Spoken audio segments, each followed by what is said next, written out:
I'm here with Rabbi Baruch Boudilovsky from Netanya, and he just came and planted his 150-meter purchase with 3 of his children, 3 boys. This is private land, and first of all, how does it feel to actually own farming land in Israel for the first time? For me, Yosef, this is an absolute dream. You know, it's one thing owning a home. It's a completely different experience owning land, owning agricultural land, owning trees, owning earth. It's something I've dreamt of for a long time, and finally this is happening. You as a rabbi, as a community rabbi, do you recommend to, not just to your congregants, but to other rabbis and their congregants, that by owning this land, and this land is only managed by Avodah Ivrit, by Jewish manual labor, all the agricultural mitzvot of Eretz Yisrael are kept here? Do you think that that's something that should be more encouraged? You know, I was thinking about this on the way. Next year is the Shemitah. It's a beautiful mitzvah which shapes all the mitzvot in the Torah, or at least a lot of the mitzvot in the Torah.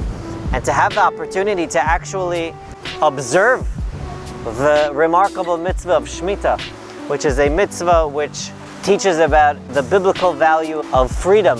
To be able to observe that is a remarkable milestone in my life, in our national life. Keep in mind that for thousands of years, our ancestors could only dream of this possibility, and here we are doing this. I don't mean to make you boastful about yourself, but would you say it's a fair statement of being a rounded, as we say, complete Jew?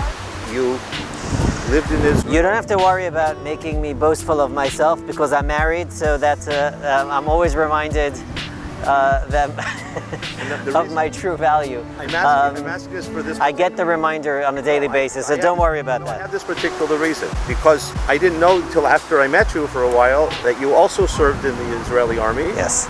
You were a Hesdernik, if I'm not right. So you did service and yeshiva. Yes. And you have secular education. Yes. Very well-rounded. And you made your family live in Eretz Yisrael, and now you're doing this. So would you agree it all comes together? The learning of the Torah, the working of the land, you know, serving the country? I'm not saying this because this is what you want to hear. No. I'm saying this because this is God's honest truth. Every human being, I think, should have a bucket list. We know what a bucket list. It's things that you want to achieve in your life. Part of my bucket list, and God's honest truth, was to own agricultural land in Israel and have our own trees. And please God, you know, one day we could take this further and plant additional trees, different types of trees. It's something which I feel does complement what I'm doing in my life, and it's something I always wanted to do. Now going back to diaspora Jewry now, where of course we're always encouraging people to come home, make Yeshiva Aretz, and all of that. In the meantime, would it help? I believe it would help. Do you agree with me that if Batei Knesset, shuls, schools, etc., make Tu B'Shvat type projects here and to own something in their institution name, individuals' names, it'll bring them more reasons to visit, more reason to attach to the Eretz Yisrael. I just read, I can't help myself from sharing this idea with you. I just read from Rabbi Sachs, one of my teachers. Keep in mind, I served in London when he was the chief rabbi, and basically I worked under him. And he writes, how could it be that we as a nation were so few in numbers and yet so influential? And he gives a beautiful answer. He says that the Torah tells Moshe, or Hashem tells Moshe, don't count Jews, count their contributions. There you go. Isn't that a beautiful idea? Yeah. Right? And we count when we contribute. Very apropos. And obviously we're the type of people that have been raised on the value of contributing, and whether one has a son who's bar mitzvah or a daughter who's a bat mitzvah, or you want to celebrate a special anniversary or a wedding, whatever it is, there's so many worthy causes to contribute to.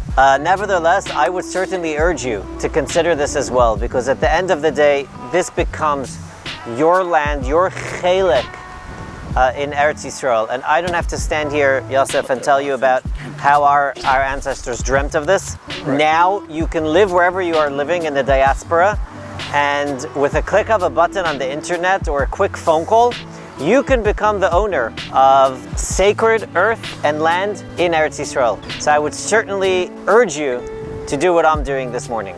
If you're watching this at home, click on that button, pick up the phone, make a phone call. This can become yours. Look at this. It's a beautiful olive tree in this sacred earth, the beautiful, gorgeous land of Israel. Be a part of this dream.